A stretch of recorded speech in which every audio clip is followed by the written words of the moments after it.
السلام عليكم ورحمة الله وبركاته. ازيكم اصحابي، عاملين ايه؟ اهلا وسهلا بكم في قناة عالم شيماء المبدع. وهو فعلا مبدع، وحشتوني جدا جدا من اخر فيديو عملناه مع بعض. وبشكر كل من اشترك في قناة جديد، وكل من جاء في قناة جديد بشكركم جدا جدا جدا. وكمان عايزة اقول لكم ما تنسوش تحطوا اللايك والاشتراك علشان خاطر اقدر ان انا استمر معاكم واعمل لكم كل حاجة مفيدة ان شاء الله بإذن الله. الفيديو اللي فات كان عبارة عن التوفير والتنظيم ازاي. حبيت ان انا النهاردة اكمل لكم سلسلة التوفير دي واقدم لكم مجموعة من الافكار في التوفير. بس في توفير في حاجات المطبخ وحاجات يعني منظمات ومشتريات وحاجات. انا اشتريت حاجات يعني او مش يعني حاجات، بصوا، من غير ولا مليم. هي مشتريات بس من غير ولا مليم. ازاي بقى؟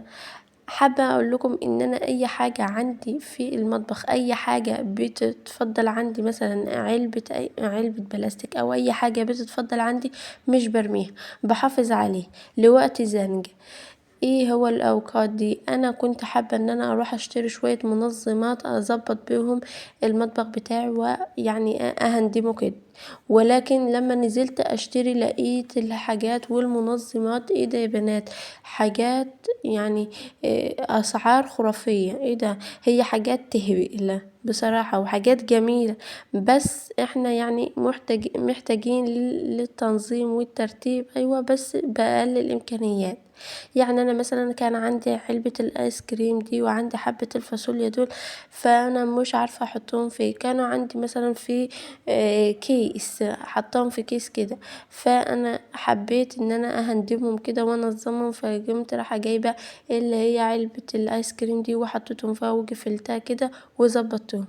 عندي برضو الجزازة دي، يعني هي جزازة مية والغطا بتاعها بايظ يعني وبيسرب مية كده، وما بقتش ان انا احتاجها ان انا احط فيها المية. طيب انا اعمل بقى ايه؟ مش هرميها. فكرت فيها فكرة جميلة جدا. انا عندي حبة الشعرية دول، لما انا بنزل اشتري المشتريات بجيب مثلا الشعرية فرط وكده يا بنات، وده التوفير المطلوب. ليه بقى يا بنات؟ لانك انت هتروحي مثلا تجيبي كيس شعرية، اللي هو الكيس مش الفرط خالص، اللي هو الكيس بيبقى بتاخديه على اساس ان هو نص كيلو، وفي الحقيقة هو مش بيبقى نص كيلو خالص، ما بيفرطش معاكي كتير. اما انت لما تجيبي حاجة كده، يعني مثلا تجيبي فرط كده وحاجة سايبة، ما شاء الله بيفرط معاكي كتير. جبت الجزازتين دول كانوا عندي ونظمتهم كده وحطيت فيهم الشعرية، وكمان كتبت على واحدة فيهم، يعني كان عندي الاستيكر ده وحطيته عليه اسم، كتبت مكتوب عليه الشعرية فحطيته فيه. تمام. برضو الجزازة دي كانت عندي وغطاها مكسور برضو. يا بنات ما ترموش اي حاجة، اي حاجة عندكم كنز يا بنات في البيت، اي حاجة في البيت كنز، كنز يا بنات.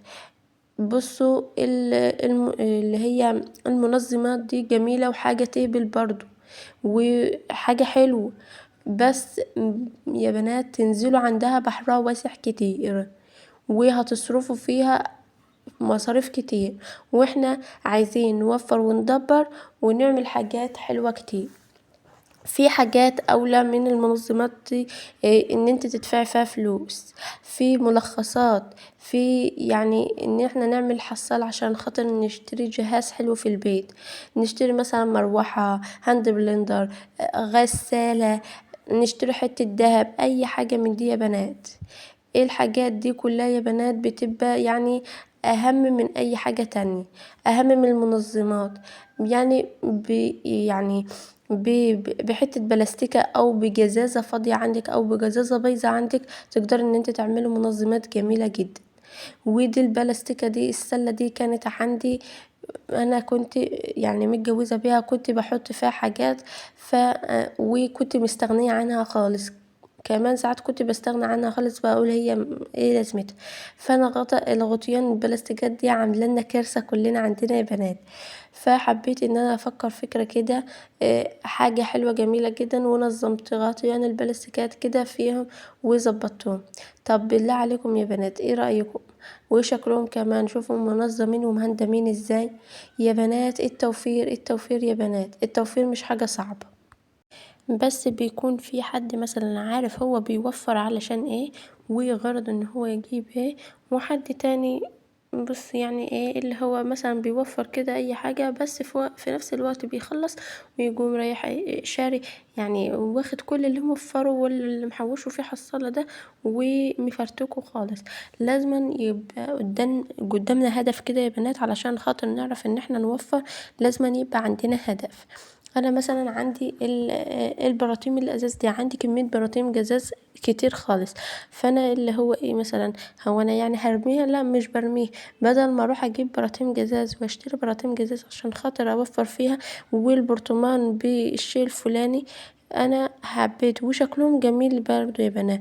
عند الكزبرة، حبة الكزبرة دي كمان، طب شوفوا بالله عليكم اخترعت اختراع كمان، يعني انا مش عارفة افضل ازاي، وكان كلها هيقع.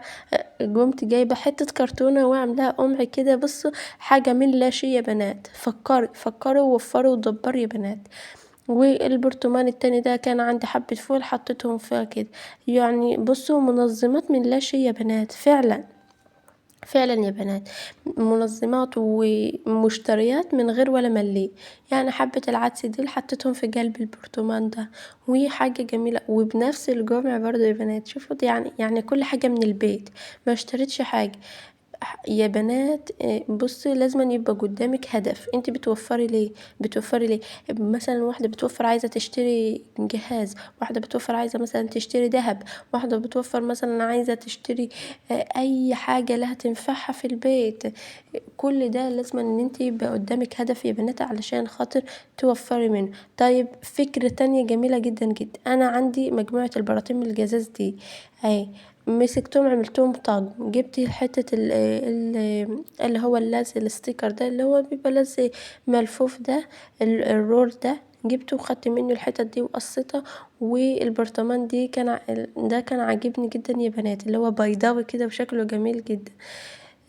وعملتهم طقم يا بنات وحطيتهم كده على ستاند واحد، شكلهم جميل وشكلهم تحفة يا بنات، مش وحش خالص. والبرطمان الجزاز ده برضو عندي حبة الزبيب دي، قمت رايحة مفضيهم فيه ومغطية كده. والبراطيم الجزاز بتحافظ على الحاجة اللي جواها. بصراحة يا بنات البراطيم الجزاز بتحافظ على الحاجة اللي جواها. مثلا انا عندي المعالق دي والشوك والحاجات دي عاملين لي في الدرج ازمة، ويعني عاملين لي ازمة كتير. فانا قمت شوفوا انا ظبطتهم كده يا بنات وهندمتهم كده، والسكاكين حطيتهم على جنب كده في الحتة دي علشان خاطر ما ايه يعني ما يعورنيش او كده. والمعالق البلاستيك دي العيال بيحبوا يلعبوا بيها، او يعني مش بيلعبوا بقى، او يعني اللي هو مثلا بيحب لو انا عامله له ماسك كانوا بيحبوا ياكلوا بيها، لو انا عامله لهم اي حاجه بقى يعني بيحبوا ان هم يستغلوها يعني. فانا بشيلها لهم كده في بلاستيكه لوحدها. تمام. وعلبه دي حطيتها وحطيت فيها المعيار بتاعها. تعالوا شوفوا بقى التنظيم والترتيب في الدولاب. شوفوا نظمت كل حاجه لوحدها كده. ادي مثلا جزازه المكرونه، ازازه الشعريه، البتاع. هنا الكيس السكر ده مش بحب ان انا افضيه من كيسه علشان خاطر ما يخشش فيه نمله او حاجه، لو انت عندك نمله او حاجه حطيته هنا. والبلاستيكه دي، حته البلاستيك دي برضو كانت عندي، انت عارفه يا بنات ده كانت اللي هي بيحطوا فيها التلج في التلاجة، والله يا بنات اللي فيها الجيلي دي اللي بيحطوا فيها التلج في التلاجة. فانا ظبطتها كده وحطيت فيها الجلد. انتوا عارفين يا بنات مش عيب ان انت تستغل اي حاجة عندك في البيت. انتوا عارفين العيب في ايه؟ العيب انك ما تعرفيش انت عايشة في الدنيا ليه. كل حاجة بتشتريها، كل حاجة بتبزوطيها، ما عندكيش فلوس اللي هي كافية ان انت تشتري بيها اي حاجة. اول ما طفلك مثلا يقولك يا ماما انا عايز حاجة، ما تلاقيش بيبقى محتاج معاكي حاجة. لازم تبقى موفرة، لازم تبقى عاملة حصالة، لازم تعرفي اولادك ان هم يوفروا، يبقوا هم كمان عاملين حصالة علشان خاطر يوفروا لهم هما كمان. ويطلعوا كده ايديهم على ايديكي وموفرين وعاملين ويعرفوا معنى القرش فعلا يا بنات. يعني البلاستيكة دي برضو كانت عندي، حطيت فيها كل حاجة كده والبلاستيكات والمصافي ونظمتهم، حاجة جميلة جدا يا بنات، مش وحشة خالص. طب بص هنا كده يا بنات، بعد ما انا ظبطتهم وحطيتهم كده في مكانهم، طب ده كوز الخلاط مثلا انا حطاه الخلاط وحطاه على جنب هو والخلاط. دي مثلا بشدها من ده كده، اخد مثلا الغطا اللي انا عايزاه وادخل. طب ايه رايكم بالله عليكم يا بنات؟ ايه رايكم في شكلهم؟ اكتبوا لي بقى في التعليقات، وعايزاكم تكتبوا لي تعليقات حلوه منكم كده. فانا دي كنت حاطه الكبير قدام والصغير ورا، فانا حبيت ان انا ايه اللي هو ايه يعني ايه اعملها، اعدلها كده واظبطها. خليت الصغير قدام علشان خاطر تبقى باينه ليا اكتر، واشوف ايه اللي انا محتاجاه. اما الاتنين اللي هم مدورين دول فانا حطيتهم كده على جنب لوحدهم، ايه علشان خاطر ايه انا مش بستخدمهم على طول. ودي مثلا هنا علبة الفاصوليا، وده فوق منها علبة الدقيق. معلش يا بنات. وظبطتهم وخليتهم حاجة جميلة جدا، ايه يعني شكلهم مهندم، وشكل الدولاب كده بقى شكله حلو وانيق بدل الكركبة اللي كان فيها في الاول. وادي يا بنات كمان طقم البراطيم الازاز اللي انا عاملاه، طقم شكله جميل جدا والله. وانا يعني الحمد لله بفتخر باي حاجه انا بعملها. وكمان البتاع دي الصغنونه دي انا كنت بحط واحده فلفل، واحده كمون، فانا ايه يعني حطيت فيهم ميه وحطيت فيهم شويه ورد وشكلهم جميل جدا يا بنات برضو. وادي بتاعت المناديل. وده براطيم التوابل التانية، يعني دي بحط فيها اللي هو ايه الحاجات الأساسية، ودي الكماليات كده. وكمان يا بنات عايزة اقول لكم اني شوفوا طب بصوا انا يعني، طب بالله عليكم بقى شكلهم، بس ادي الام وابنها او ادي الاب وابنه، شكلهم جميل جدا يا بنات. برطمان ازاز كبير، واحد صغير حطيت فيه السوداني بس علشان كنت عايزة اكمل. طب شكلهم، طب بالله عليكم ايه رأيكم يا بنات؟ شكلهم جميل جدا. انا كل اللي عايزه اقوله لكم في الفيديو ده يا بنات اللي هو انت توفري وتعملي لنفسك يعني افكار من بيتك، وتطلعي لنفسك افكار من بيتك. ما تشتريش اي حاجه كده لاجل ان هي عجبتك وخلاص. وفروا يا بنات واعملوا حصالات يا بنات في الايام الجايه يعني. يا عالم احنا في ايه، وفري علشان خاطر تقدري تدبري وتعملي كل حاجه انت نفسك فيه. يعني مثلا انا عندي البلاستيكات دي مزروطة الدنيا يعني خالص، ويعني متنطرين في كل حتة. جبت انا قفص اللي هو الفاكهة ده، وجبته يعني ايه ببلاش، يعني شحته كده من حد قاعد في السوق، او ممكن لو محدش هيديهولك ببلاش بشتريه ساعات يا بنات ب5 جنيه. ب5 جنيه هغسله كده وانضفه واظبطه، وهعمل في فكرة برضو منظمات للبلاستيكات يا بنات. المغزى ان احنا نوفر وندبر، يا عالم الايام هتودينا فين. وعايزه اقول لكم ان شاء الله باذن الله هعمل لكم برضو كميه فيديوهات حلوه وجميله ومحترمه عن التوفير والتدبير. وهطلع ان شاء الله اتكلم معاكم في الحصالات اللي انا بعملها، وازاي بخلي اولاد برضو يعملوا معايا حصالات وبيحوشوا وبيجيبوا اللي نفسهم فيه برضو من الحصالات دي. بس عايزه اقول لكم لو وصلتوا لحد هنا في الفيديو ما تنسوش اللايك والاشتراك يا بنات علشان خاطر يوصل لكم كل جديد. وان شاء الله في كمية ان شاء الله فيديوهات جميلة جدا جدا. ولو حد عايز ان هو يسألنا على حاجة يكتب لي تحت في التعليقات، واكون ان شاء الله اقدر ان انا افيد اي حد ولو بفكرة او معلومة صغيرة خلاص يا بنات. واحب اشكر كل من اشترك، يعني كل من اشترك جديد في القناة. وانا بحبكم جدا جدا يعني علشان خاطر يعني كل ما بلاقي حد مشترك كده بتفرحوني والله يا بنات. يعني حاجة صغيرة خلاص اهيت وبتفرحني.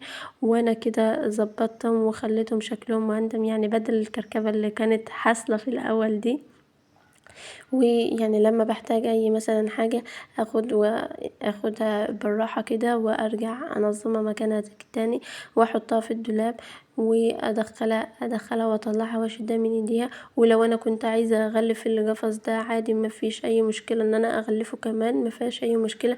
بس انا هنا اللي هو بوفر يعني وتوفير، يعني ما فيش حاجة يعني اللي هي موجودة معايا ان انا اعمله اغلفه، فمش مشكلة خالص يا بنات.